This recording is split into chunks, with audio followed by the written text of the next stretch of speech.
Здравейте, събери! Ние сме сега в Ридженс парк. Ето, цето ме завъртя. Правилната посока. Да. Кристиянче днес става на 3 седмици. На 8 януари.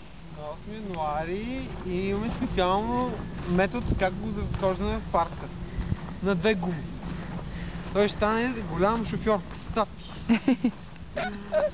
Защото е малък и много друса количката. Много друса и викаме да не му изпадат пломбите.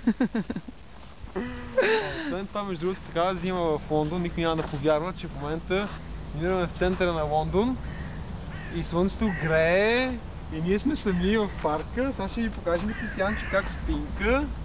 Ето, малко слънце да го... малко и него да го види слънцето. Виж какъв е сладурче. Много сладко на тати бебето, прекрасно, да. И сега ще тръгваме да ходиме. Да се разхождаме, да не му става студенко на бебето. И после ще правим снимки на мама.